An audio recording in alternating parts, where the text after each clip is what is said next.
Good afternoon. My name is Roger Wool, and I've been asked to MC or host this event.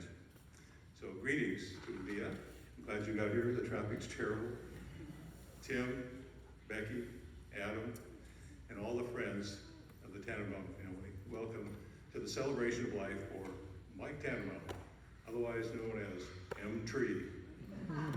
You know that when you saw that license plate coming down the road, who that was, M. Tree. This morning I had the opportunity to visit with the memorial that was held at Beth Israel Cemetery. And it was a very nice, interesting and fun, really, about hearing the story of Judaism and how Judaism is based on memory and honoring. And the piece that I took away from that this morning, and I talked with Rabbi Rebecca Joseph about a little information, but the memory of somebody is an honoring of that person. And so holding an event like this and holding his memory in our hearts and our thoughts is a great part of what this celebration is all about. I'm going to take the opportunity to read most of what I've written because I'll probably get diverted with other thoughts. So like all of you, my family and I have had a long history with Mike and his family, a long history of friendship. My own friendship with Mike began 30 years ago when I came to this school district as a new superintendent.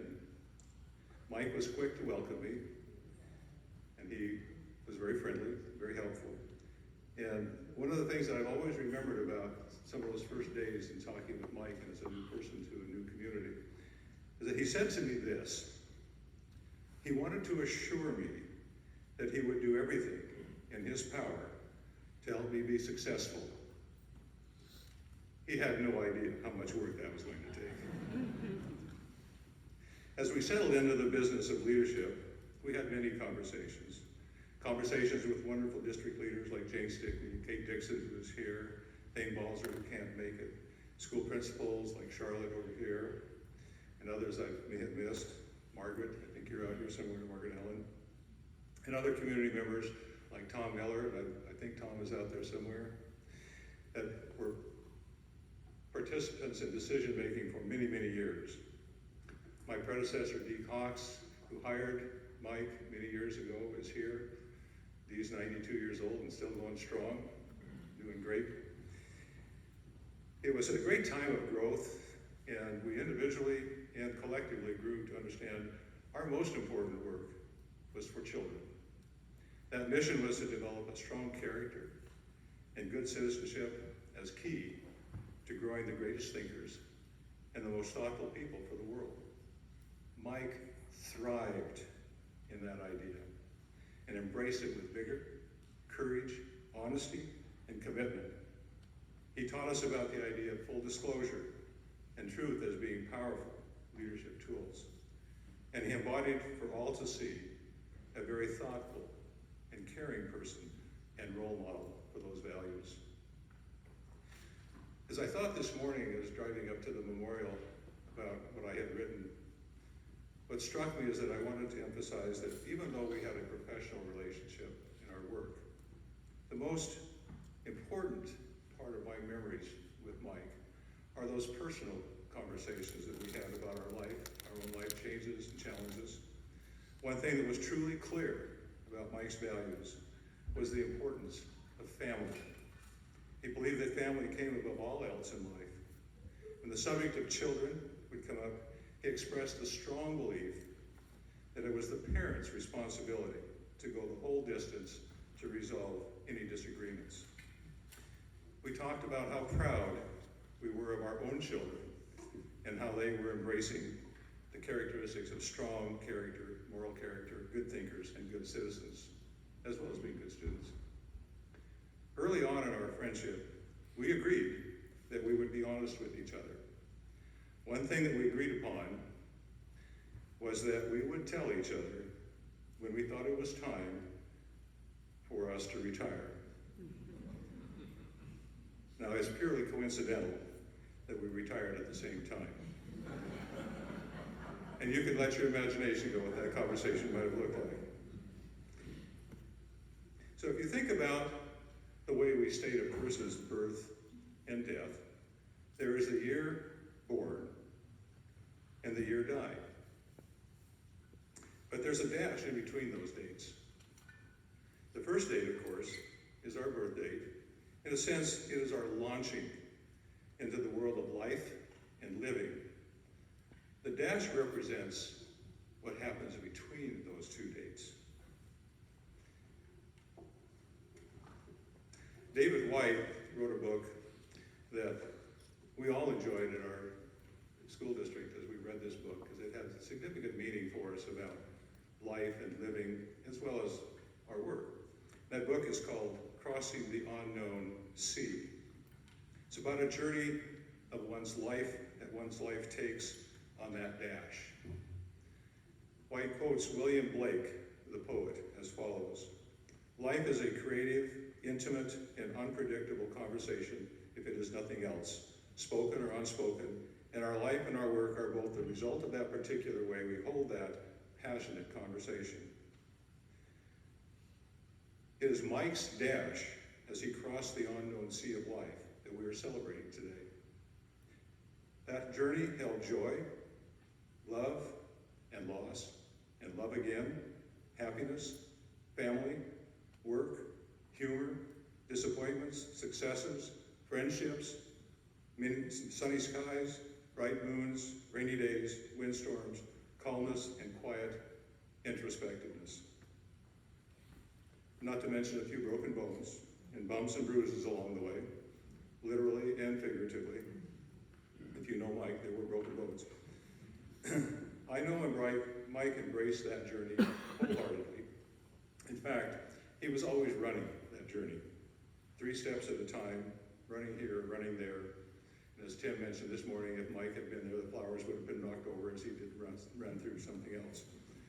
But he embraced that journey wholeheartedly.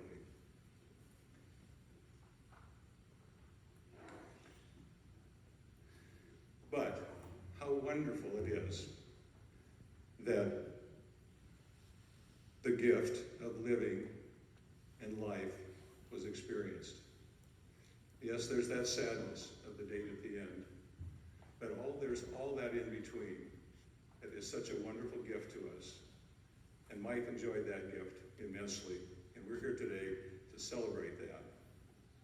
Mike would be delighted to see all of you here, and the great connections that he has in life from you. And maybe just a little worried about some of the stories that might come about. We'll find out. So each of you here today navigated some portion of that trip on that unknown sea of life. And today we'll get to hear some of the stories about that time you were on the ship with Mike.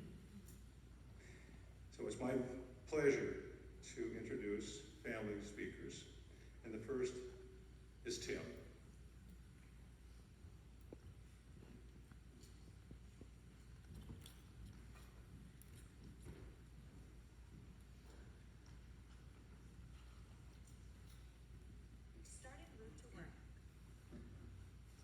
Well, I made it up the stairs. That's a good start.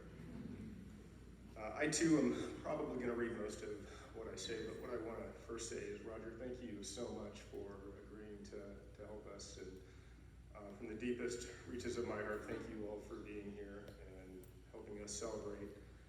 I don't think the story I'm going to tell, it was something my dad told all the time, so I think we'll be okay. But being a parent isn't easy. It's filled with emotional highs and lows.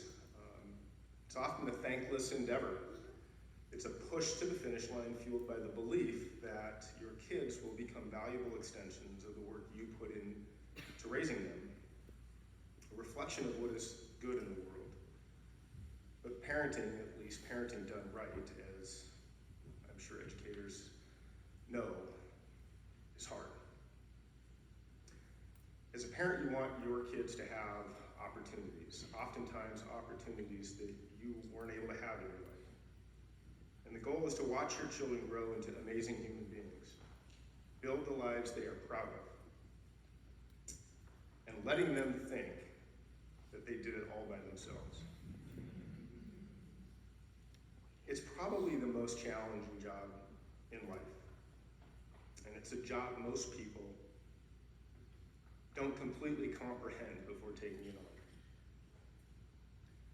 I've heard parenting described as the righting of all the pain children caused their parents, reflected in the behaviors and attitudes of their own children. It makes you wonder why anyone would choose to be a parent. But my dad chose to be a parent. He chose me because I came as a package deal. I was 3 or 4, and I was ever present in my mom's world when they met. And I didn't fully grasp my luck growing up, but knowing what I know now and having worked in law enforcement for the last 25 years, I fully recognize how blessed I was to have Michael Tannenbaum come into my life. Because the reality for so many others is very different. Growing up, I never felt like a stepchild. I always felt valued and loved. And when I was 15, my dad asked me if he could adopt me. And I'd been using the last name Tannenbaum since I could remember. But he wanted to be my father legally. And for me, it was the easiest and clearest decisions of my life. It just made sense. Just like when my wife and I finally realized why we fell into each other's lives years after we met. It was just the way it was supposed to be. Growing up, I spent a lot of time with my dad. He advocated for me to get my first dog when I was 6. And this was a huge uphill battle because I was a kid that was allergic to damn near everything, especially dogs. But he was able to talk my mom into getting a dog, and in true Michael Tannenbaum wisdom, he chose the most non-hypoallergenic dog he could find. A Samoyed that he named Harry. Harry not because of all the allergy-triggering fur, but because he had an uncle named Harry. My dad coached my baseball teams until I was in high school. And I have countless stories I could tell you about how he had to deal with my attitude and entitlement. But this is about him, not me. So anybody who truly knows my dad knows that he had a lot of challenges that he had to face in life. And he always found a way to deal with them with a sense of humor and a characteristic shrug of the shoulders. So one of the stories I'm going to relay is this. And this event happened after a baseball game, shortly after we had moved into the Barnes Roadhouse that I grew up in and my brother and sister grew up in. So one night we returned late from a baseball game. I went directly to bed. My dad heard his cat Thomas scratching at the door, indicating he wanted to be let in. When he opened the door, the cat was nowhere to be seen, so he stepped out on the porch to see if he could call the cat inside. In that instant, the cat ran past him. The non-hypoallergenic dog, who was observing from just inside the door, saw the cat and bolted after him, knocking the front door closed in pursuit of the cat. My dad was now locked out of the house, wearing only a pair of underwear. So initially, he wasn't concerned because my bedroom was but a stone's throw away from the front door. Unfortunately, after throwing stones at my window and getting no response, he had to come up with a different plan. He had given a key to a former neighbor, but in order to get a hold of that neighbor, he had to find a telephone. You can probably all see where this is going.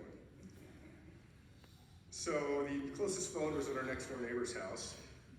So in his underwear and nothing else, my dad knocked on the neighbor's door and asked to use their phone. Our neighbors were a young couple, they had no children. He explained his predicament to the neighbors, and they allowed him to use the phone, and he was able to eventually get back into the house. The next door neighbors coincidentally moved shortly thereafter. I'm sure it was a coincidence.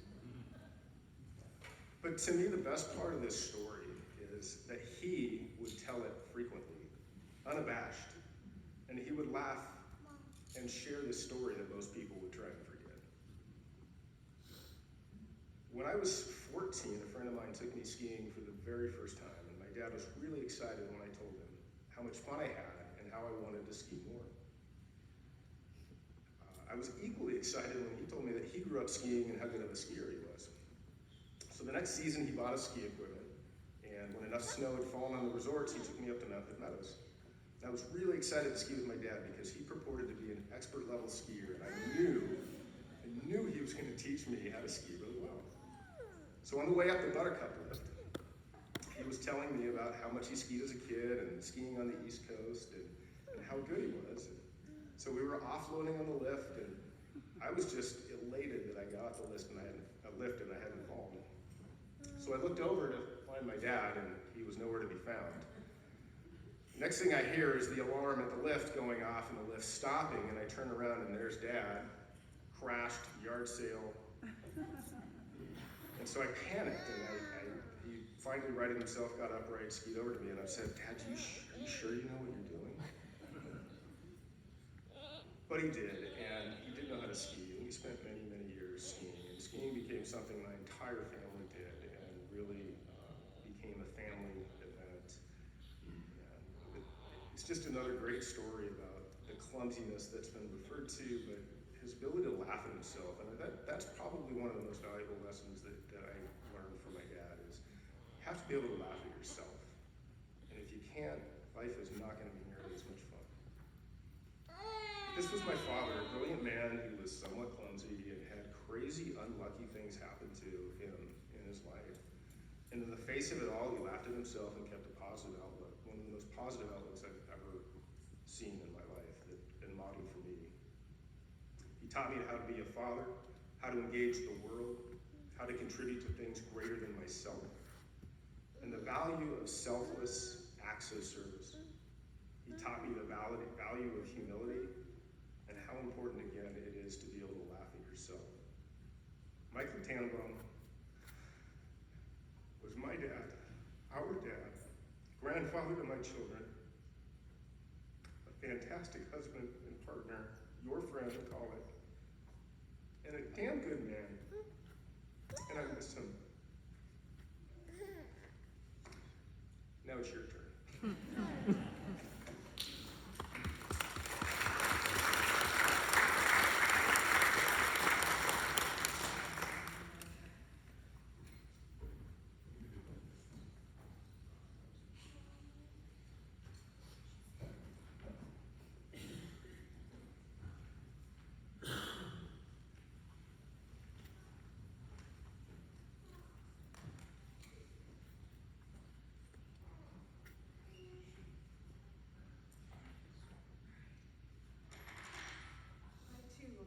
Mostly to what I have written, and I will do my best to get through this.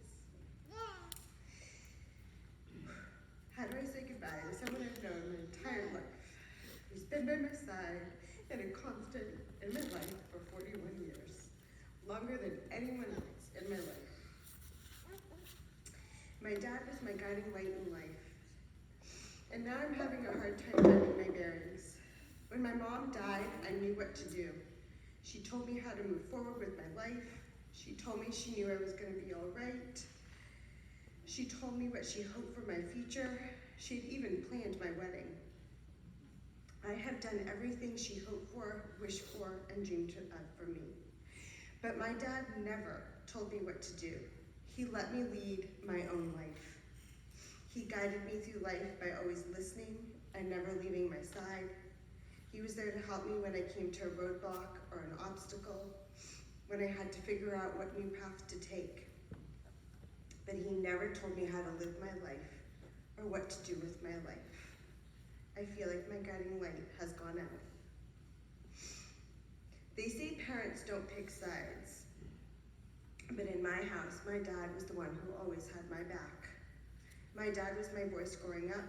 He defended me no matter what, even when he didn't want to, because he was mediating a mother-daughter fight. He noticed me. He always saw me. My dad had the kindest soul and the brightest smile. He accepted all of you, your greatest characteristics and your greatest flaws. He made your darkest days easier and the best of your days incredible. His smile was simply the best. His hugs were the greatest. His love for you unconditional. He was an incredible listener who always made you feel heard. He loved being sarcastic and, as some called it, a wise ass. but he also took pride in being kind, caring, supportive, and thoughtful. My dad's greatest qualities as a father was his unconditional love and belief in me.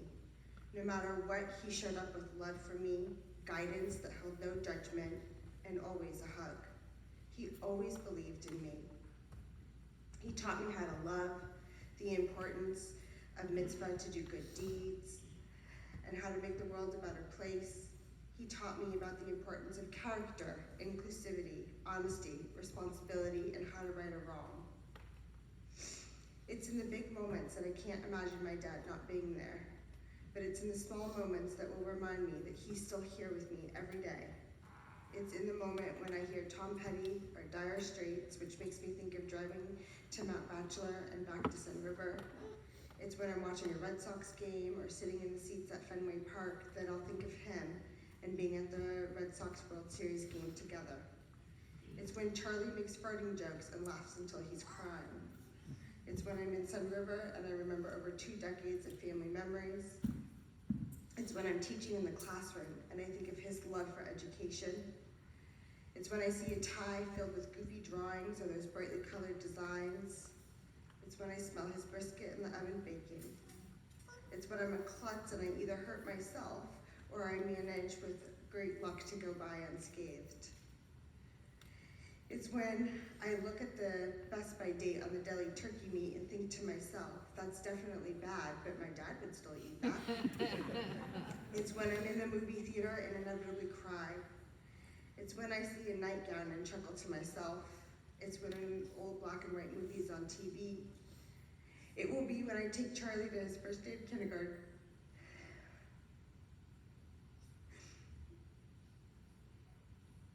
And remember when he took me to my first day of kindergarten.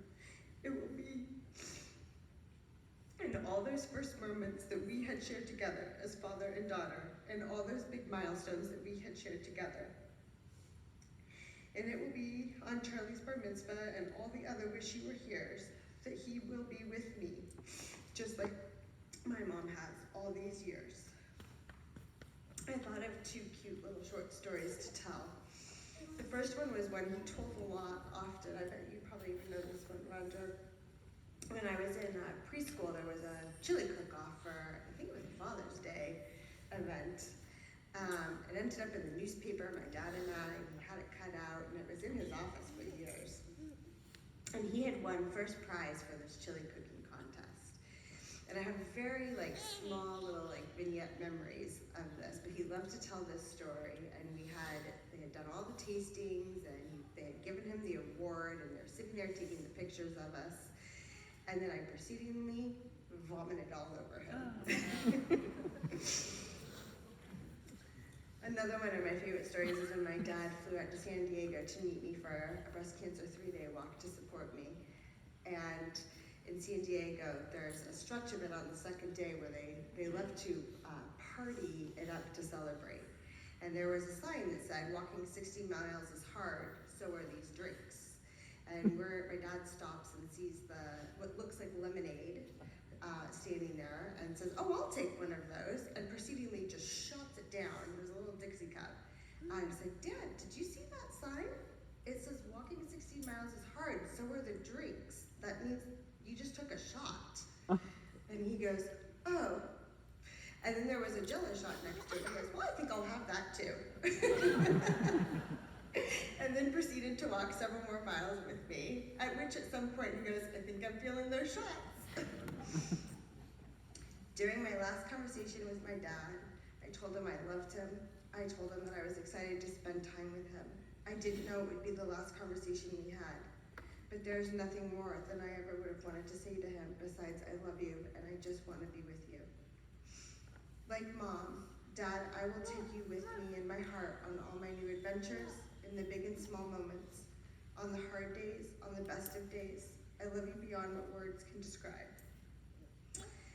In the slideshow, it is going to end with a song written by my dad that he sung to us kids every night when he put us to bed. And I have sung to Charlie every night since I have put him to bed.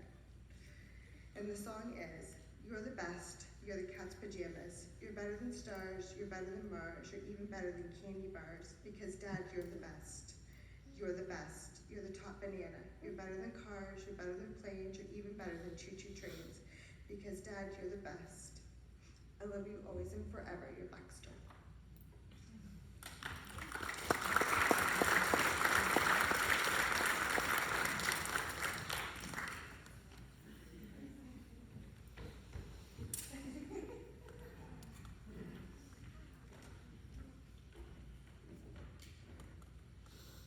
I realized I was going to say we're 3 for 3 getting on stage, and then I realized I haven't gotten out off the stage yet, so I probably shouldn't do that before I fall down. My dad was a storyteller, and he used to say things all the time. And one of the things he used to say all the time was there was a famous catcher for the Yankees, and yes, it was the Yankees, not the Red Sox. His name was Rivera. He said, "You always got to go to other people's funerals, otherwise they won't come to yours." And I feel it's apt for today, and I also feel it's apt for representing who he was as a person. And I don't know that there's a great way to start this out, but somebody gave me some wise advice once about to start these things off with a joke. So thank you, and I'll try to share some thoughts that I have. It's an interesting thing to be standing up here because I spent my life watching my dad stand up in this position, in this district, and it feels like a really big shoe to fill here. But I know that there's a lot that he's taught me through life to help me at least bring my own presence, as Roger spoke about, as my brother and sister have too, particularly about vulnerability. And I could speak at length about how wonderful of a person he was, how amazing he is, but you all know this. That's why you're here. You know how empathic he was, you know how caring he was, you know how much love he shared with everybody in his life, personally and professionally. We're here because we want to share in this grief and our grief together, and to share some of those tears, to share some of our laughter, to share some of our memories. And as I think about these memories, many of the memories that I have, there was a story that I was reminded of recently. My wife's parents got to spend some time with my dad and Leah recently in Arizona, and they came back and they were telling the story that I heard my whole life. And it was a story about how my dad was in his office, and these parents were pretty upset about something that happened with their child in the district. They made it to the teacher, the principal, made it all the way up to the central office, and they were really upset. They kind of came in, guns blazing, really upset, and my dad listened, and listened, and listened, and he turned to them and he said, "I imagine you're here to get my support. How do you think it's going so far?" And I think with some of his humor, but mostly with his humility, that he did this, and skillful as he was, that he did this in a way that he could find a connection with people, because he always wanted to do what he could to figure out how he could help them out. As upset as people were, as upset whether this was personally or professionally, whether people were looking for something or striving for something, whether they knew it or not, he saw that in people, and he wanted to do everything in his power that he could to help facilitate that in any way, as a father, as a husband, as a friend, as a mentor, as a boss, I imagine.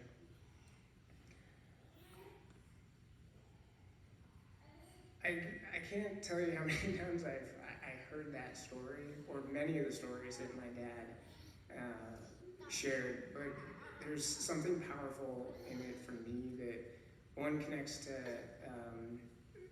a tenet from Judaism, and it's tikkun olam, and it is this idea of repairing the world. And it doesn't say that our responsibility is to repair the world in its entirety, but it asks that we all do our part. And my dad found his part through his passion, through education, through mentoring, through being a father, through being a husband, through being a friend, being a community member. And I didn't know it, but it helped me learn so much about how I can do my own part in this world, and how I can continue to take the things that he taught me and continue moving forward in this life.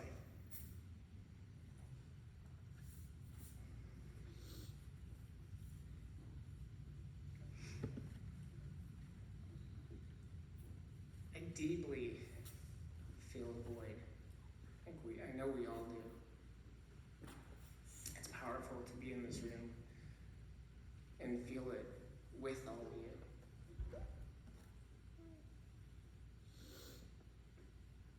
Within the grief, for me, also comes a lot of funny memories. And I think of him as maybe a empathic, sarcastic sense of humor. And I walked in from, oddly enough, I just remember this, I couldn't remember what it was, but it was karate classes that I took with a childhood friend. I walked in, it was after dinner, and my mom made a comment. My friend was standing there, and so I think I was trying to show off. She asked me a very simple question, can't remember what it was, but I made some flippant response. And my mom said, "Excuse me, I don't remember raising a wise ass." And my dad just started laughing, and he said, "You're right, Carol, you didn't, I did."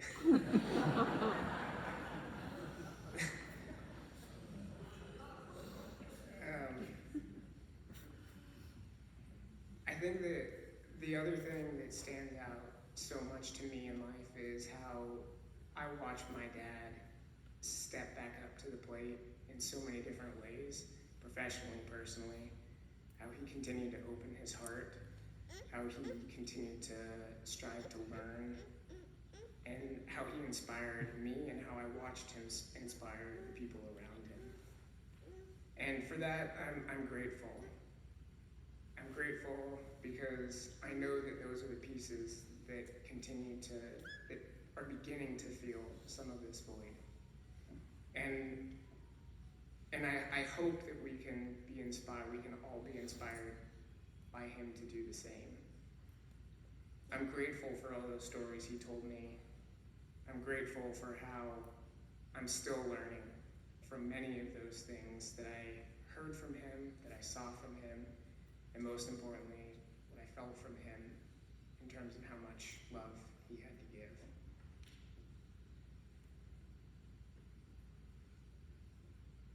And thank you all for sharing in this with all of us as a community. It feels so right to be in the district with the people that he worked with, but more importantly, he cared about. So, thank you.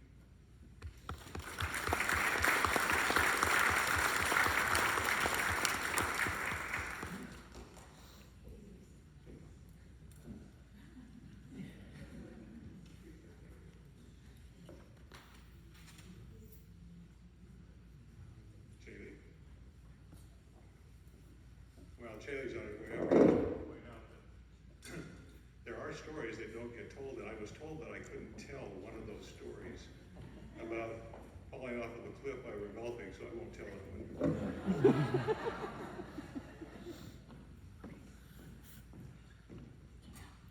Thank you, Rosa.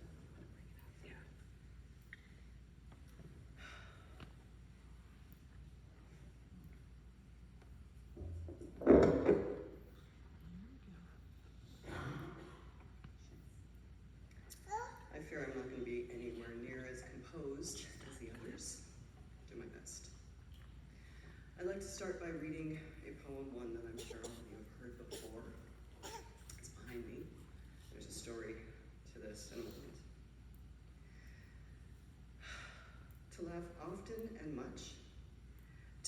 respect of intelligent people and the affection of children, to earn the appreciation of honest critics and endure the betrayal of false friends, to appreciate beauty, to find the best in others,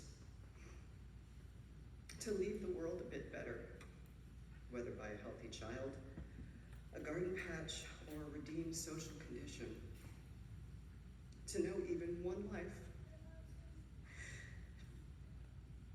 has breathed easier because you have lived. This is to have succeeded. I must have been 14 or 15 years old the first time I remember reading this. And I remember keeping the excerpt tucked away in a nightstand drawer. Whenever I opened it, I would take it out and I would read it to myself, sometimes aloud. Years later, now out on my own, I found this big square black magnet embossed with those words. I stuck it on my refrigerator, and there it stayed, and there it lives today, often becoming a conversation piece with family and friends during holidays and social gatherings. It certainly left a strong impression on me. The poem has had a very impactful one on my life. I saw those words that rang so true every single day. Some of you may know or have heard that my brother Joe and I were in Tucson the morning of Michael's passing. And I'm sure, like all of you, I've had a very difficult time dealing with it. I stayed there in Tucson with my mother for several weeks after Michael's death. The aftershock in the days and weeks and now months have been very hard. I think for a while it will remain a measure of good days and bad days. But it wasn't until I arrived back home that I found any real relief. The day after arriving back in Portland, I'm standing in my kitchen making a cup of coffee when I saw it. Right there in its usual spot were those life and death affirming words, only this time their meaning felt different than they had before. Those letters and words looking back at me filled me instantly with this new sort of calm. I was able to finally step outside my own grief and that of my mother's grief.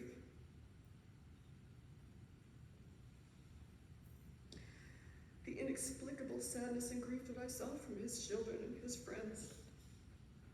I was able to wrap myself and all of them up in this massive warm blanket. This blanket of knowing, this overwhelming feeling of joy and of pride and of gratitude and of peace that we all got to live in the presence of someone that absolutely personifies every single word of that poem. To laugh often and much, to win the respect of intelligent people, the affection of children, to earn the appreciation of honest critics and endure the betrayal of false friends, to appreciate beauty, to find the best in others, to leave the world a bit better, whether by a healthy child, a garden patch, or a redeemed social condition, to know that even one life is breathed easier because you have lived. This is to have succeeded. This is Michael Tannenbaum, and I absolutely define success by that measure. And by that measure, M-Tree was the biggest effing success I've ever known. I almost used the F-bomb, but for my mother, I reserved my foul mouth for everybody else. You're welcome. Lastly, I wanted to make sure, as a representative of his later life and extended family, that I shared with all that loved and respected him what a powerful,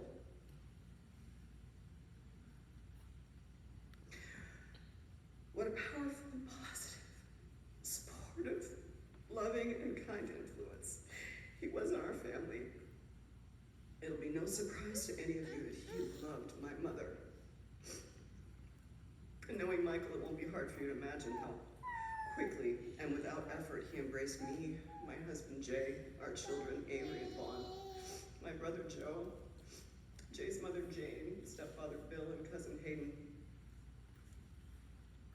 He loved us all wholly and completely. He gave himself freely and without expectation or thought for himself. He was smart and kind and generous, authentic and genuine and true, thoughtful and beautiful in every way that matters. I want to say directly to his friends and his family in particular, Adam and Tim, I am so grateful to know you. It gives me such comfort knowing that I will always have a direct connection to this man that meant so much to me through you. I love you, Michael. I will miss you from this day and until my last day.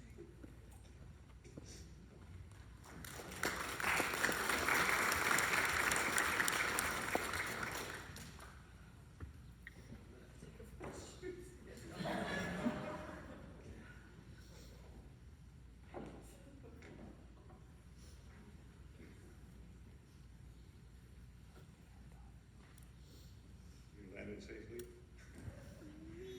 Next is Josh Roth, Michael's nephew, son of Marty and Harriet Roth. Josh?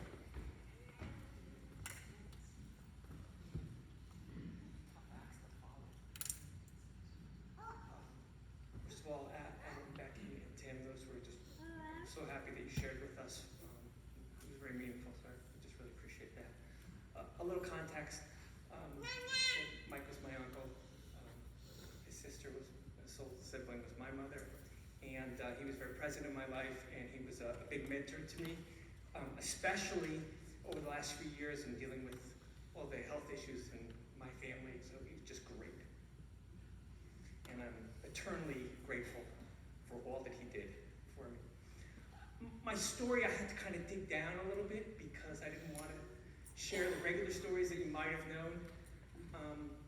But when I was young, maybe early 70s, I recall a very specific moment that was hugely impactful to me, on me. So Mike and Sherry were moving from Boston to Oregon, and they made a stop on their way out of town at my grandmother and grandfather's apartment, and we happened to have been visiting that weekend, Manchester, New Hampshire. And it was hugely impactful to me because there was so much like hope and optimism and this grand trip ahead of them. And they had this great idea that we're gonna save money, they're gonna camp all their way through Canada after visiting, her parents. And it seemed so exciting. And I remember the U-Haul. I remember the car.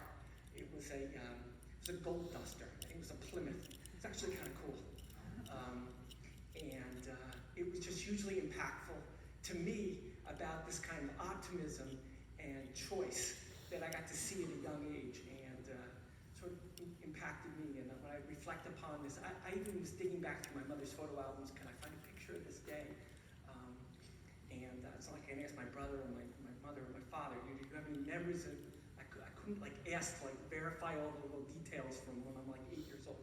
But I remember it very clearly, and it was hugely impactful to me. And it's a little emblematic, I think, of the kind of,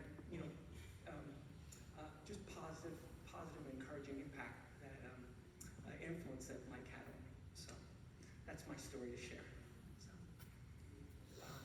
and again, Adam, Tim, and Becky, just wonderful what you shared with us today, and I really got something out of it. So thank you.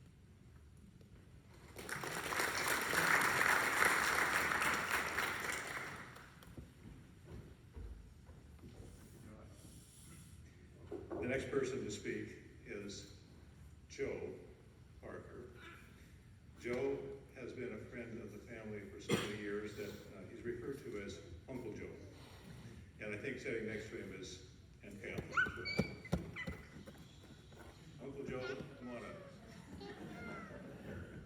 Does he need help?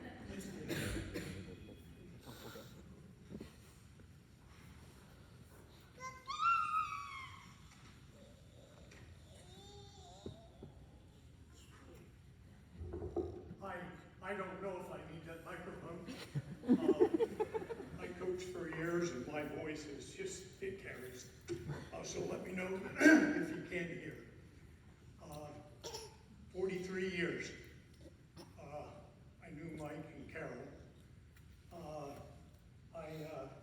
hired by Carol in 1980, and she spent the summer trying to get me back to that school that she was in. I think it was called Five Oaks. And I taught high school for 15 years, and because I wanted to stay in Oregon, I at one point chose to take the job in the junior high school. It was tough. I worked with usually juniors and seniors, and I could be a little rough with them. So anyhow, I came back, I went to work. I knew very few people. Carol invited me to dinner, and the start of everything was, we finished dinner, it was great. I went into the restroom, and the toilet didn't work. And I came out, I said, you know, the toilet, it just doesn't work. Did that just happen? No, it's been like that for a month or two. And I said, Mike, do you have tools? And he said, well, I have a tool room in the garage. And I went out and found what I thought it needed. I repaired the toilet, it worked. And the question came up, do you do this often? I said, well, my stepdad was an engineer, and he taught me a lot. He says, I have a problem with my car. I went out and looked at that and fixed it. And the next thing I knew, I was invited back for dinner.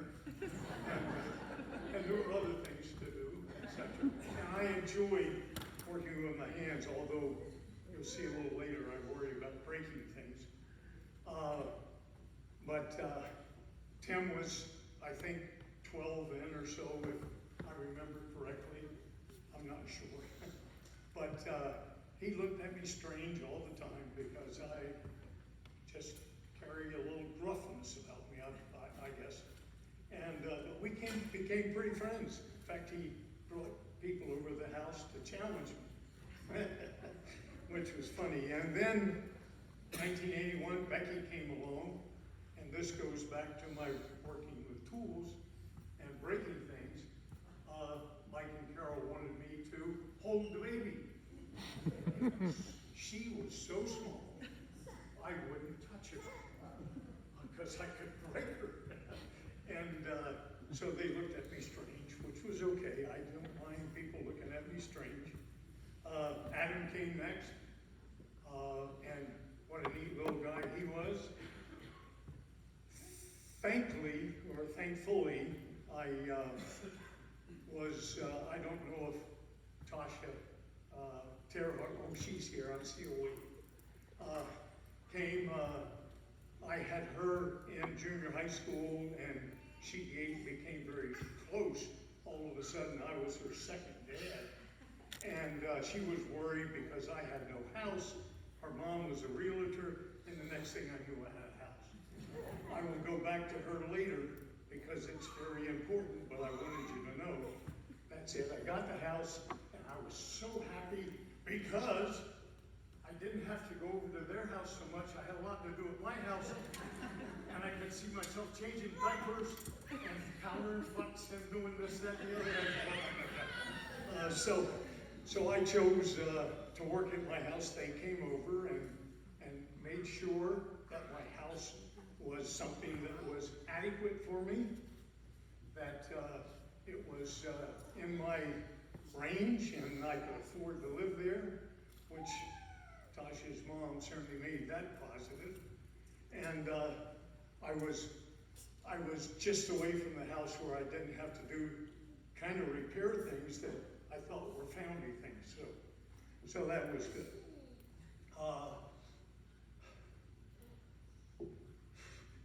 They started talking, I think, in the middle 80s, late 80s, about having a place in Sun River.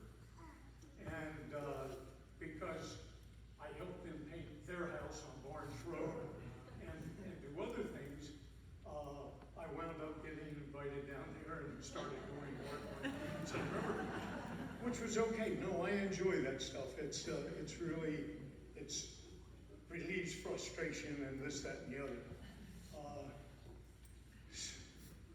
Mike and I, as that time went on, became very, very good friends. Mike was educated in English, social studies, arts, and I'm a pure scientist. I couldn't handle English. I just had a hard time with punctuations and spellings and what have you. So he helped me all the time, and I learned, or started to learn, about your father. And the word that I use is he is one of the most compassionate individuals I have ever known, because he showed a lot of compassion for me. In the later 80s, I had gotten to the point where I was feeling that I was alone. I made a bad choice. And Mr. White, the compassionate guy, explained to me that I made a bad choice. So I'll just leave it right there. And he was absolutely right. It wasn't but 3 years later, I'm at my wife now.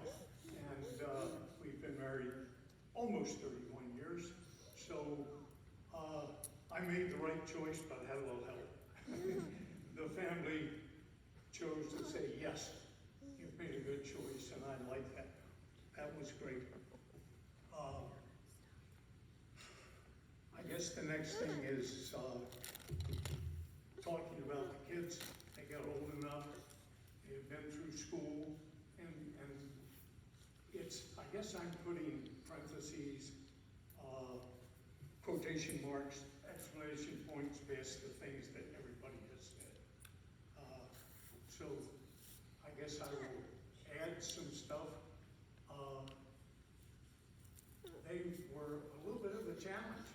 I won't go over some things that they did, but it wasn't really it was in the gray part, but not in the black part.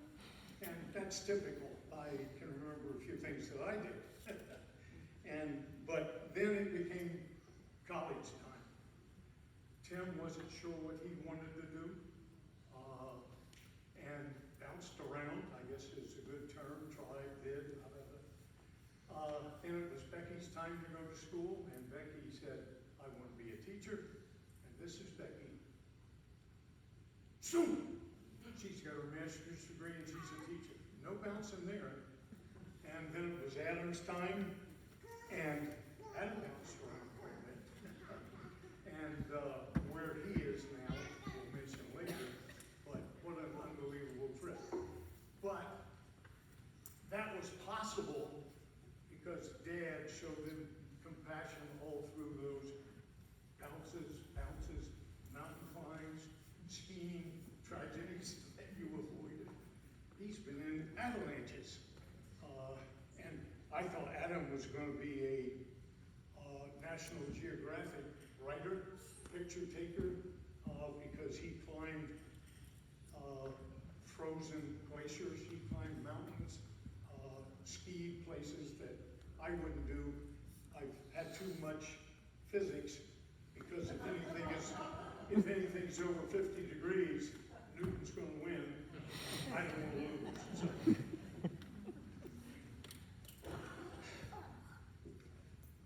So. So, where the kids are now, of course, Becky is a special education teacher, having taught for 46 years and spent 3 years in junior high school. I am so impressed, so amazed that she can handle those students, because I would be climbing the walls. Even if they weren't special ed students, the younger kids, I wouldn't know what to do. So I'm impressed with special ed teachers, with teachers that take kids that have problems and get them through those problems. It is unbelievable. Tim is a commander of the detective department in Washington County, we live, right? That's amazing. And Adam is a mental therapist and does a bang-up job. In fact, he may help me after this speech.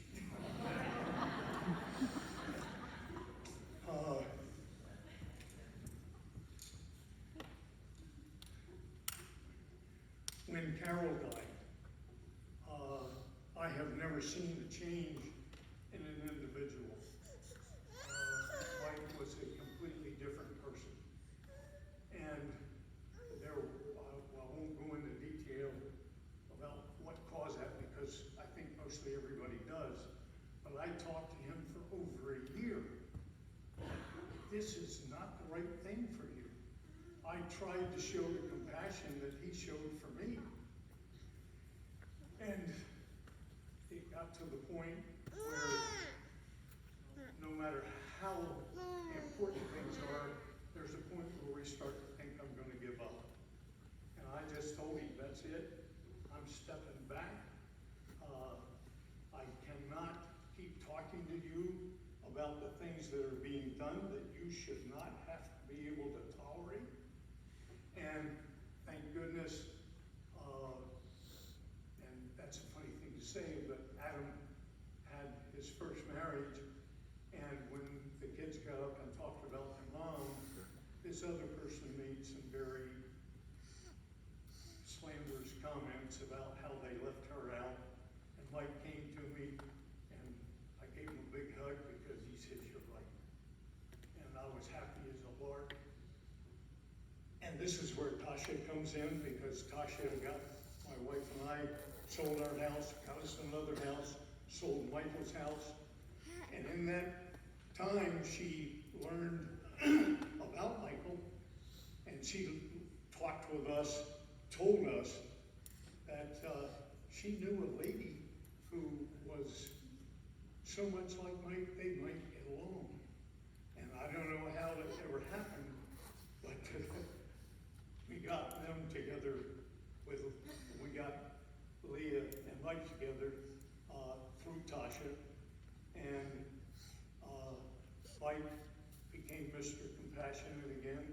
His life was right back on the same road, and he was the happy, compassionate, loving person that I knew from years ago, and it was unbelievable. So, to get this right, I will look down here and read. I just had notes because I knew that everybody was going to say everything I needed to say, and I could just emphasize.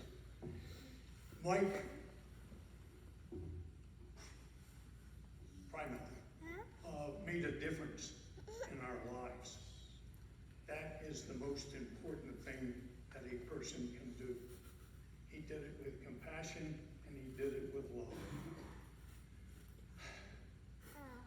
Mike is gone, and I have said this to a few people, and you can look at me like I'm strange, but I've had my whole family die, and they're gone, but they're gone because what is gone is this organic thing that our thoughts, our energy, our spirit lives in. And because of what he has given to us, the love, the compassion, and his understanding, will be for us, with us, the rest of our lives. So, Michael, I hope you said the right thing. Thank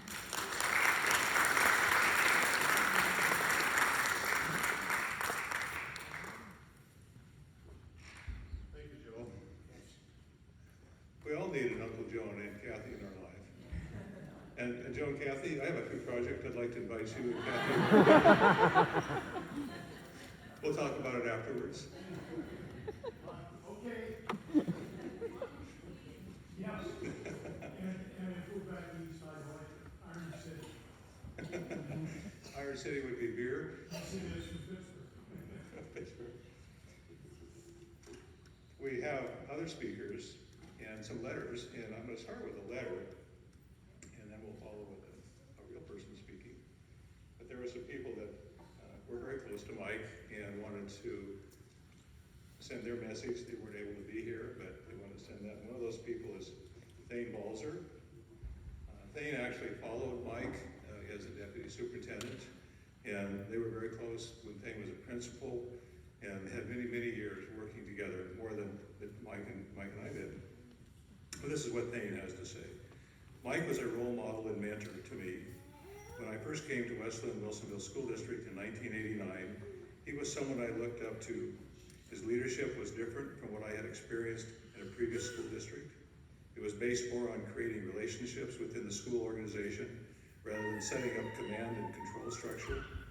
He practiced what he talked about, and I began to understand school leadership differently. In 2001, when I moved from the primary to middle school level, I worked more closely with him.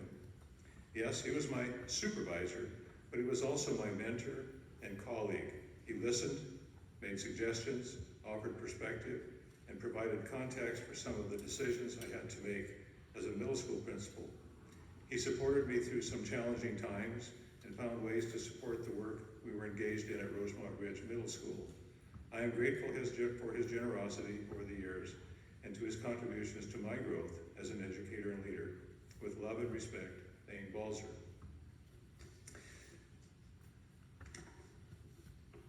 So now I would like to introduce Jean Kilborn. Jean started teaching with Mike in 1969. I won't give your speech. So she has some great stories about those years. Jean?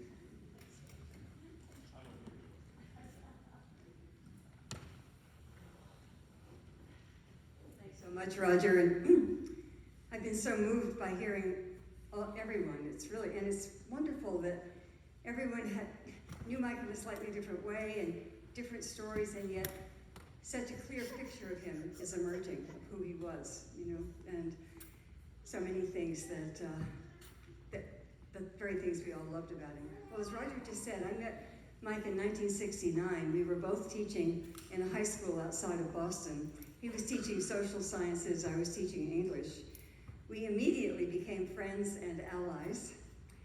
He was so smart, he was so kind, and he was also so funny, as many people have mentioned. And one of the things I always appreciated about his sense of humor is that he was never mean, he never punched down. It was all self-deprecation, really, and incredibly funny, and also often quite mordant, which I also appreciated. So that was one of the things that drew us together. This was the late 1960s, a very turbulent time. He and I both had very long hair. I wish I could put a picture up there for you, but one of the pictures in the yearbook of him, he's sitting on his desk, cross-legged on his desk with his incredibly long hair, looking very handsome. We were rabble-rousers. We wore black armbands half of the time because we were protesting the war in Vietnam. We got along very well with the students, but not so much with the administration. And we actually ended up in the principal's office more often than the kids. We both, at different times, were reprimanded because too much laughter was coming from our rooms, our classrooms. We don't want that in high school, right? I think that Mike went into administration in order to make a bigger difference, to change the system. It was part of the way in which he really wanted to change the world. After about 3 years, he left for Portland to get his doctorate. I left to teach at a college in Boston. And we kept in touch through letters, phone calls, visits. It takes effort to maintain a long-distance friendship over many decades, but it was very much worth it to both of us. He was such a loyal and dedicated friend, and I'm by no means the only person in his life or here today with whom he maintained a very, very long and very close friendship. He was the most empathetic man I've ever known. And I could tell a lot of stories about that, but I think I'll tell one I hope I can tell quickly, about a time when he was maybe too empathetic. So in 1976, I quit drinking. Now, I drank a lot before that, and so did my friends, the people I hung out with, including Mike. So when I was hanging out with Mike, he drank a lot. So I was worried. I was going to Montreal very soon after I quit drinking to see him, spend the weekend there, and I thought, is he going to be really disappointed, about this? This is, I hope not, some of my friends have been very disappointed. Anyway, I got there, and I said to him, almost immediately, I hope this doesn't disappoint you, Mike, but I've quit drinking. And he looked at me and said, thank God. He said, I've been dreading this part of this weekend about having to keep up with you and then being hung over for several days. So it turns out, of course, as you all know, he was not a big drinker. He was just very empathetic. And he was trying to be supportive of me in my downward spiral. Anyway, it became a sort of joke between us, and of course, needless to say, it was no problem. It made things much better. When we first met as teachers, there was an ice-breaking exercise for the teachers at the high school, and we had to wear pin index cards. Post-it notes had not been invented. I'm ancient. And we had to pin index cards in which we wrote 3 important facts about ourselves. I have no memory at all of what I wrote or of what anybody else wrote, but I will never forget the first fact that Mike wrote on that card, and it was, I love my wife. And first of all, I remember being so moved by that, and he was 24 years old. He was married to Sherry, of course, at that time. And he certainly did love her, and he certainly loved Carol, and he certainly loved Leah, and he was married to 3 really extraordinary women, and he loved and appreciated all of them. And I feel very lucky that I knew them all. I knew Sherry somewhat, I knew Carol much better, and was amazed by her bravery and her spirit. And it was very easy to immediately love Leah. Tragedy took Sherry, of course, and I'll never forget the phone call I got from Mike right after Sherry's car crash. And then, of course, it took Carol as well, although they both were so valiant in their efforts.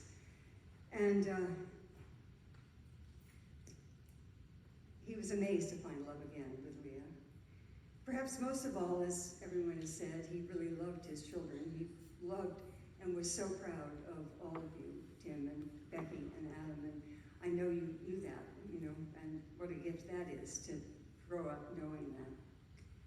I had a wonderful visit with Mike and with Leah just 1 week before he died, and I'm so grateful for that we had such a beautiful day together. He was so healthy and happy, and it was just a wonderful time. So I'm very grateful for that. I want to close with 2 very short poems. The first one, by Wendell Berry, makes me think of Mike. Whatever happens, those who have learned to love one another have made their way into the lasting world and will not leave, whatever happens. And the other is the ending of a poem by Mary Oliver, which speaks to me and I think speaks to all of us. To live in this world, you must be able to do 3 things: to love what is mortal, to hold it against your bones, knowing your own life depends on it, and when the time comes to let it go, to let it go.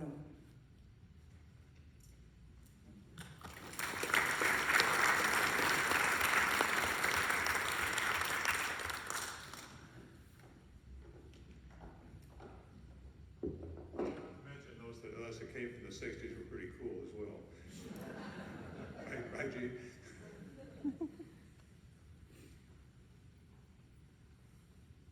Tom Dearborn, who worked with Mike to open the Art Tech High School, was not able to be here, but he did send a note, and I'd like to read that. All of these are very short notes.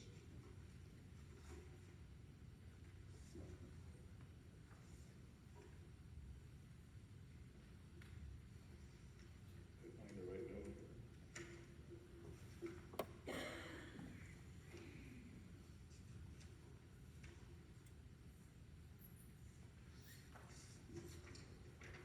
This is Tom Dearborn. The first time I met Mike, we were working on planning Art Tech Alternative School for Westland Wilsonville schools. I was struck by how caring, insightful, and absolutely committed he was to students. He strongly believed that every student deserved to have an opportunity to succeed and have a positive learning experience. Throughout this process, Mike and I became close friends. We agreed to share the Art Tech principalship, and working with him was an absolute joy. He always had a smile and a positive attitude that was infectious. I looked forward to each day because with Mike's can-do attitude, anything was possible. There was never a no, but always a what do we need to do to make this better for kids. I cherish the time we worked together. Simply, Mike was one of the most caring, loving individuals I have known. The world only has so many good, truly good people, and we have lost a great one. Tom Dearborn.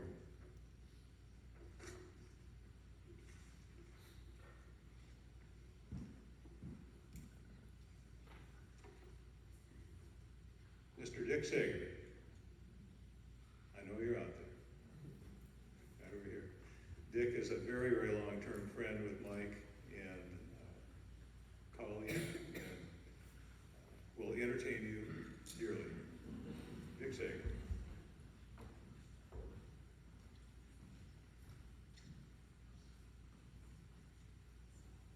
I didn't prepare anything largely because I didn't think I could hold it together. But there are a few things that have struck me. You know, you kind of have memories frozen in your mind, and I guess I remember people from when I first met them, which is why it was impossible for me to get my arms around the fact that Mike died, because I still saw him as an energetic 30-year-old. I was shocked, saddened, grieving. I could give all sorts of words after Mike passed.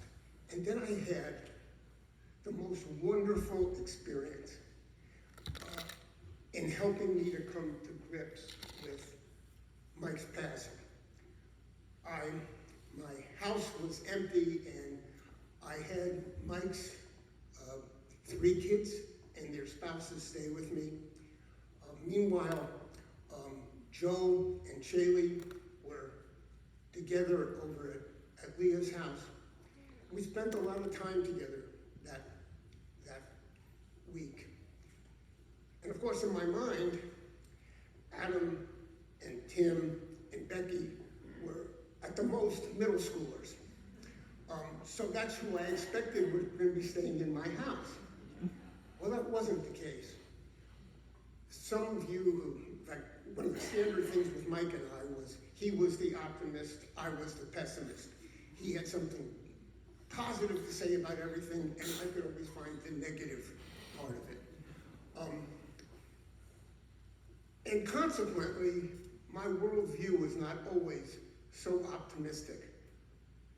But I will tell you, spending time with those 5 children of Mike's, Shaylee, Joe, Tim, Adam, and Becky, filled me with such enthusiasm for the future of the world. And while Mike liked to talk a lot about to cool along, to repair the world, he did that by preparing the next generation in his own family and in other people's family in a way that has me really optimistic about the future. Extraordinary people. Now, the one other thing I would say, what a lot of people have mentioned is how Mike was a good listener and was insightful. And I had an interesting experience shortly after he passed, and like many of you, I was contacting people who I know knew Mike and would want to hear. And I spoke to this gentleman in Wilsonville that Mike knew as a parent, as an active community member, as a patron of the district, and then later became a friend. And when I called this guy, now, other little background, if you were to put on a political spectrum Mike and this gentleman, you could not find more polar opposites. If you think of anything that Mike valued, chances are this gentleman was on the other side. And when I told him about Mike's passing, he was shocked and saddened like all of us. And he told me an interesting thing. He said he and Mike would talk endlessly. And if you know Mike, that meant they were talking about current events and issues that these two people couldn't be further apart. And what he said is he left every one of those discussions feeling better. Not that Mike ever persuaded him or he persuaded Mike, but that value of being heard and listened to was so profound. Now, don't want to go overboard. Mike wasn't perfect. Yes, he understood me better than anybody else understood me, and that's a task, and I'm not easy to understand. But he didn't understand me completely. The one thing he could never figure out was why I didn't love baseball.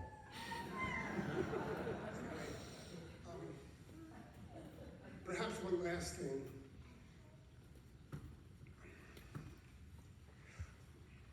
I was pretty well along in my life. The first time a male friend of mine said to me, "I love you." And of course, as soon as he said it, that's how I felt too, and I responded, "I love you too." And that very thing captures my memories of Mike perhaps better than anything else. Thank you.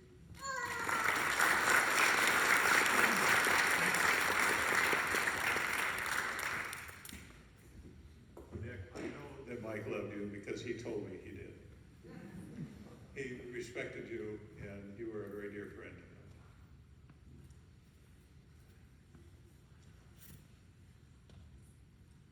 Michael Shea, who was one of our principals, middle school, elementary, and a deep philosopher of his own.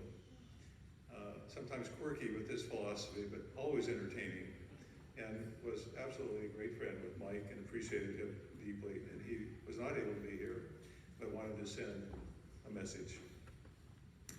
So I knew Mike for many years. He was important to me, both professionally and personally. I admired Mike as a professional.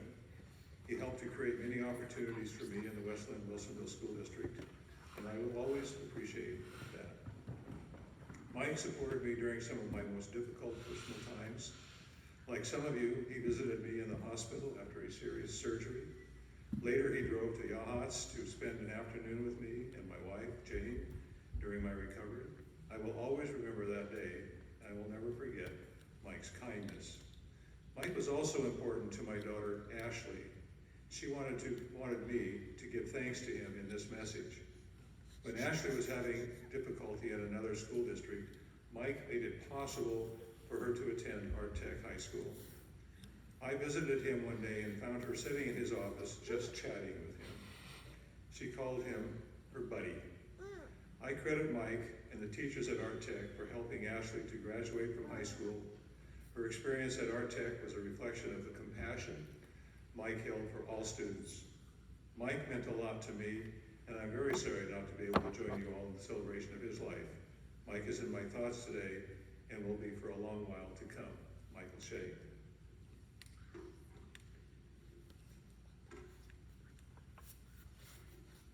I have one other message, and we'll open up to those that would like to speak.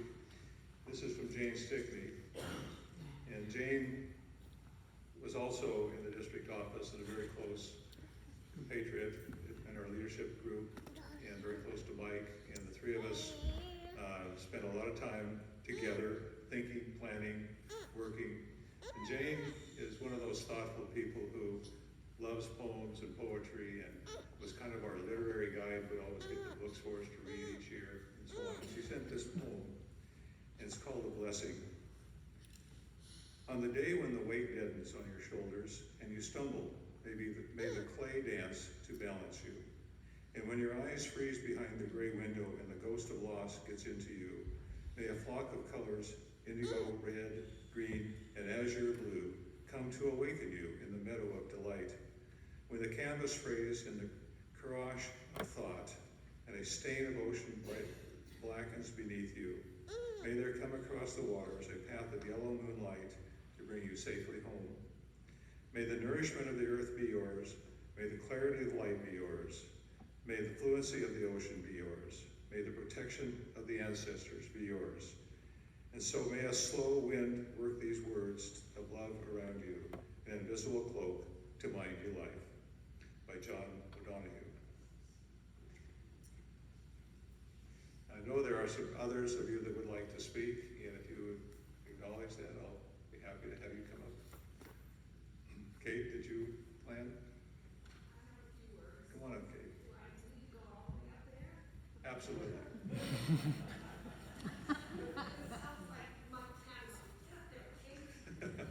You can make the steps, I'm sure.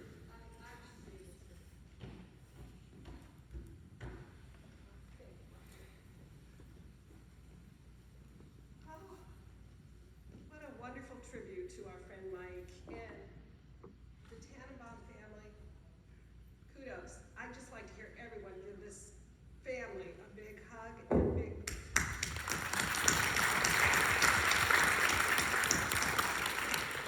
I spent many years with Mike at the Westland Wilsonville School District and riding around in a car, going to meetings, and constantly he talked about his family and how much he loves you and how all the things, and I won't tell some of the stories that I've heard about Becky and Adam and Tim because, you know, there's some things that just shouldn't be said.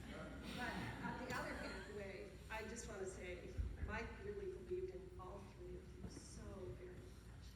And it's just so heartwarming to see you come forward and speak so beautifully about your father. So thank you for that. And I didn't plan to say all that, so I'm going to go quickly.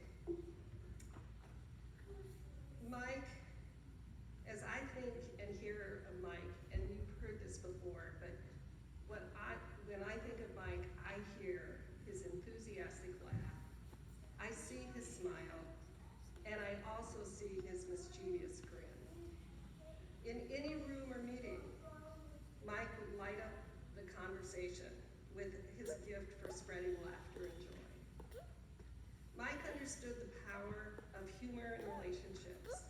Mike knew how caring and humor could uplift spirits, bridge gaps, solve problems, and bring people closer together. Mike would often enter a room and quickly seize the moment with his quick wit and his mischievous twinkle in his eye. He lifted the burdens of the day, and he reminded us to find joy in all of our moments. Mike's ability to turn even the most mundane situations into hilarious anecdotes was always creating an atmosphere of connection and lightheartedness that made our work very successful and enjoyable. Mike regularly reminded us to appreciate the magic that lies within ordinary moments. In fact, one of many, many stories, but I chose just to do one quick one. I will never forget the hundreds of community meetings and coffees we attended convincing our Westland Wilsonville families to support the bonds that build so many of our new schools, including the remodeling of Westland High School and this very auditorium we're sitting in. Mike helped lead all of it. So with that in mind, Mike's legacy will live on, both physically with all of the things that he's done in the school district, but in the memories we share and the friendships that have blossomed. I believe we can honor Mike's memory by carrying his spirit of humor and compassion forward, forever cherishing the importance of relationships and the power of laughter. To quote another one of our friends that we learned a lot from is Margaret Wheatley. She captures what I would call Mike's enthusiastic caring and daring. Our lives become meaningful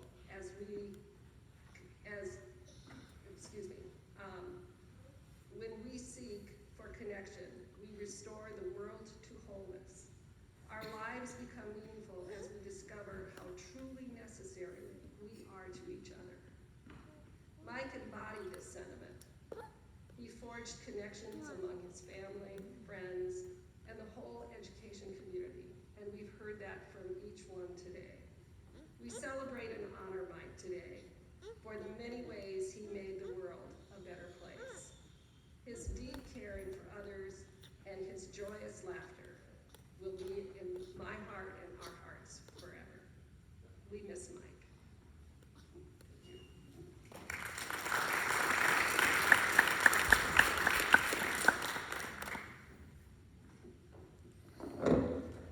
Kate was an assistant superintendent when I got here, and at the end of that first year, she decided that she was going to retire.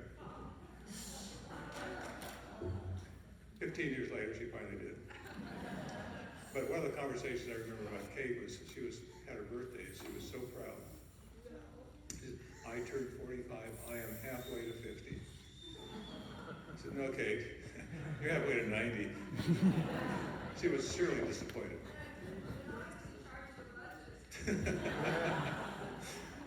Do we have some others that would like to speak? Yes. I'm just going to stand out here. I was supposed to. Okay, great.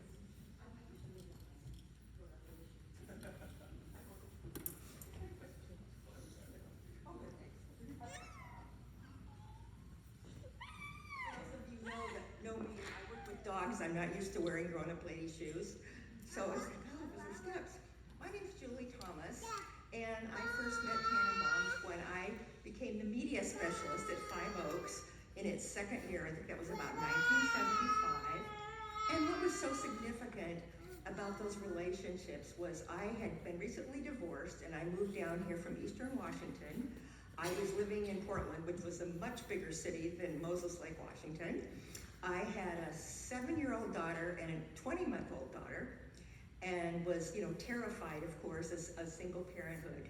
And immediately, Carol, kind of adopted me and introduced me to Mike, who at that time I was a little kind of skeptical, because the first time I met him was the long hair, the leather hat, the dark glasses. I don't know how long it was before I ever saw his eyes, because he always had that outfit on. And Tim was just, with Tiny. But they really took care of me and my family.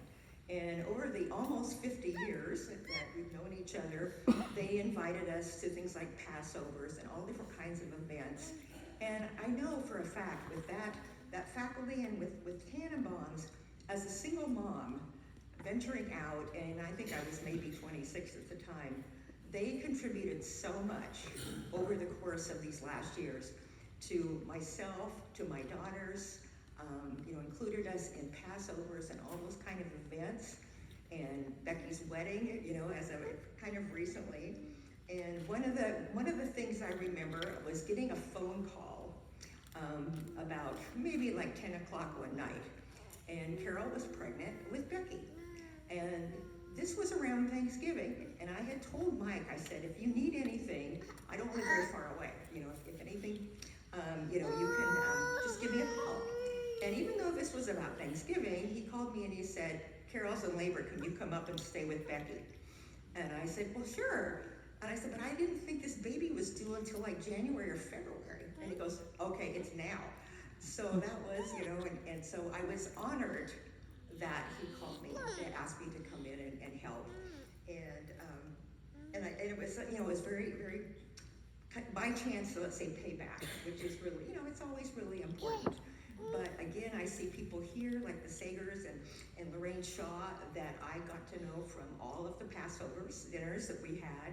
And those were really significant memories for my kids. And he was really good too at helping me with my 2 daughters, because I've remained single, and so that was really an impact. And so I look at the whole family as contributing to my success as a mom, as a single parent, and as an educator. And I'm so blessed to be, let's say, I would consider the Tannenbaum family. We always hear about people having families of choice. You have your family that you're born into, and then you have the ones that embrace you and make you part of their lives. And so that is something that will always be important to me, and also for my 2 daughters who were not able to be here today. Thank you.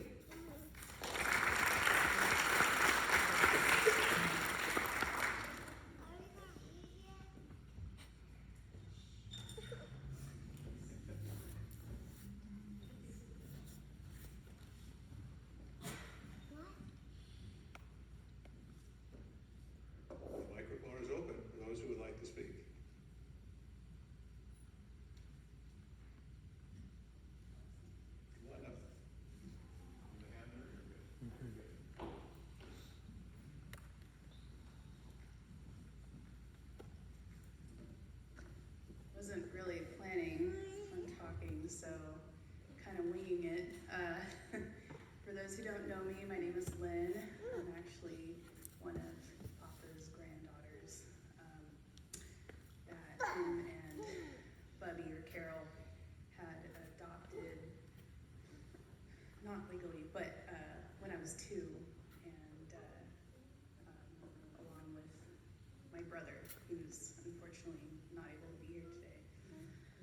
But I just wanted to share some words that appreciated this love and compassion and educated person that we will all certainly miss forever. And one thing I know I'll certainly miss is his crazy driving, which I think might be related to the low-key frustration he had with Bubby times and times. But I will also miss the really amazing sandwiches he used to make, and also our lunches that we used to have together, where we would talk about the past and present and future. And the last time I had seen Papa was last September, and we had worked really hard to get together for brunch that we had talked about doing so much before. And we're both busy, I'm busy, but we managed to make it happen. And he invited me to a restaurant near where I used to live in downtown Portland. And it was this really fancy place, and it reminded me of the trips I've taken before. And I was like, wow, Papa, how did you find this place? He goes, oh, I come here often. I'm like, but we had brunch and we chatted, and the thing I took away from that get-together was his eternal appreciation for his family and children and grandchildren. The whole time I could just hear his love for my dad, Tim, and Adam and Becky, Nick and Bridget, you're out there. He just loved his whole family. And then he promptly tried to ask me questions of, well, how can we further your education, Lynn? He was so proud because I have similar interests in psychology, like with Adam and what his work is all about. And so he went on and on and on about Adam. And but he'll be missed. And the last message I got from him was around Thanksgiving, and I had reached out, and I don't all the time, but I had reached out and I said, Happy Thanksgiving, I love you. And he said that Happy Thanksgiving to me too. And he said that he was so thankful that he could call me his granddaughter. And it meant a lot to me, being somebody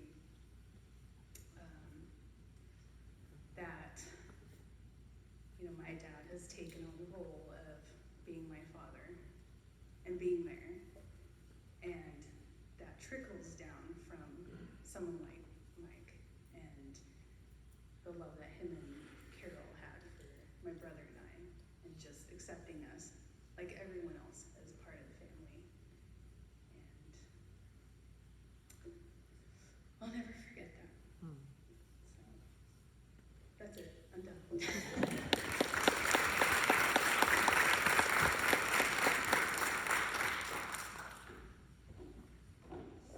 That's a part of the story, Mike's story that I didn't know about.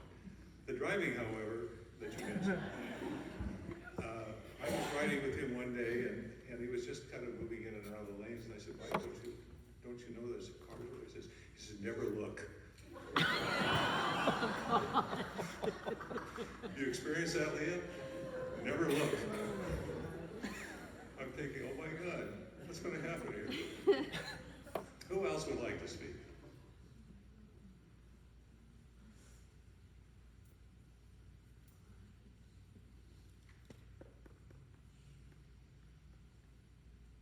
Going once? let's give Mike a round of applause for a life very well lived.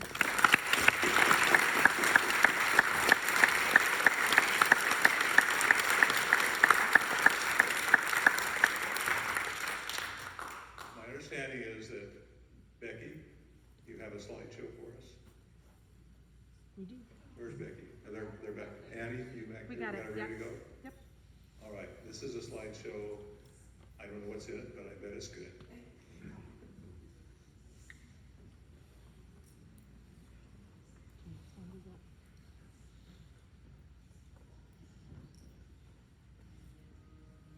Early morning, there's a message on my phone. It's my mother saying, darling, please come home. I fear the worst, but how could you leave us all behind? There's so much to say, but there's so little time.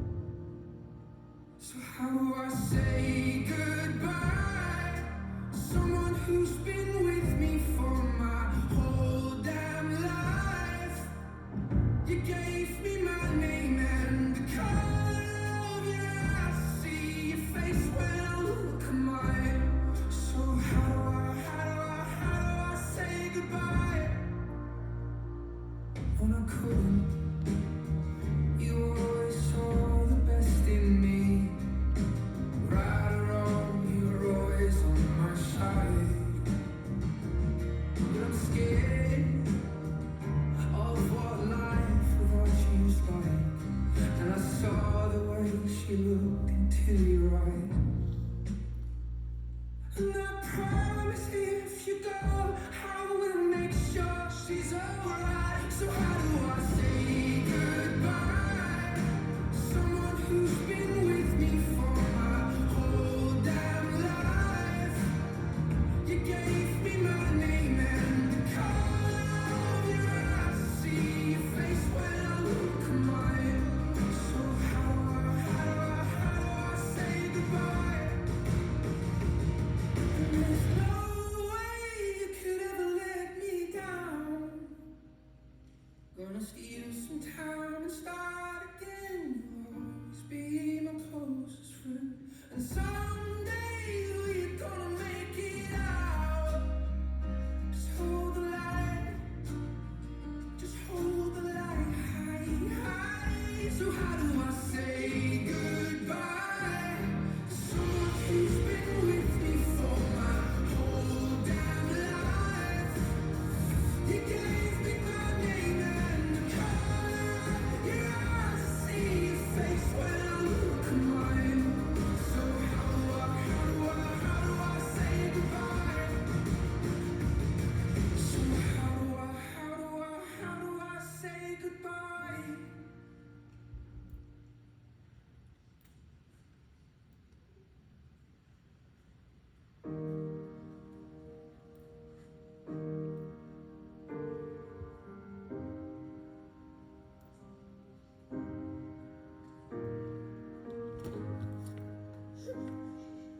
Oh, before they turn off all the lights, I won't read you your wrongs or your rights. The time has gone. I'll tell you good night, close the door. Tell you I love you once more. The time has gone, so here it is. I'm not your son, you're not my father. We're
Keep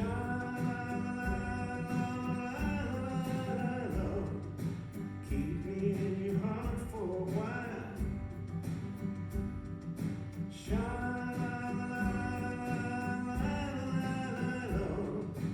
Keep me in your heart for a while.